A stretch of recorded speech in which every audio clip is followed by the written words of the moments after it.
আসসালামু আলাইকুম। আমি ডাক্তার বৃষ্টি, বর্তমানে মহানন্দা স্পেশালাইজড হসপিটাল শান্তির মোড় চাঁপাইনবাবগঞ্জে কর্মরত আছি। আজকে একটা টপিকস নিয়ে আলোচনা করব। টপিকসটা হচ্ছে গর্ভাবস্থায় প্রথম আল্ট্রাসাউন্ড আপনি কখন করাবেন। আপনার মাসিকের ডেট যেদিন মিস হবে সেই দিন থেকে 14 দিন পর অর্থাৎ 2 সপ্তাহ পর আপনি একটা প্রেগনেন্সি কিট দিয়ে প্রেগনেন্সি টেস্ট করাবেন। সেখানে যদি পজিটিভ আসে তাহলে আপনি একটা আল্ট্রাসোনোগ্রাম করাবেন। প্রথম মাসে আপনি তো আল্ট্রাসোনোগ্রাম নাও করান, কিন্তু প্রেগনেন্সির প্রথম 3 মাসে অবশ্যই আপনাকে একটা আল্ট্রাসোনোগ্রাম করাতে হবে। সেখানে আমরা কি দেখি? সেখানে আমরা দেখি বাচ্চাটি ঠিকমতো তৈরি হয়েছে কিনা, বাচ্চার হার্টবিট আসছে কিনা, সঠিক জায়গায় বাচ্চাটি বসেছে কিনা, যেমন জরায়ুতে বসেছে কিনা। আমি আপনাকে একটা ছবি দেখাই।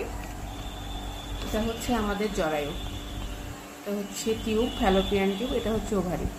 জরায়ুর মধ্যে যদি বসে তো ঠিক আছে, ওকে। কিন্তু যদি টিউবে বসে বা ওভারিতে বসে বা অ্যাবডোমেনের যে কোনো জায়গায় বসলে সেটা একটুপিক প্রেগনেন্সি। সেহেতু আমরা প্রথম 3 মাসে যদি একটা আল্ট্রা করি তাহলে দেখে নিতে পারবো যে প্রেগনেন্সিটা ঠিক মতো বসেছে কিনা। গ্রামেগঞ্জে এখনও ভুল ধারণা আছে যে আমি তো ভালো আছি, আল্ট্রা কেন করব। এই ধারণা থেকে আমাদের বের হয়ে আসতে হবে এবং প্রথম 3 মাসে অবশ্যই একটা আল্ট্রা করতে হবে। ধন্যবাদ সবাই।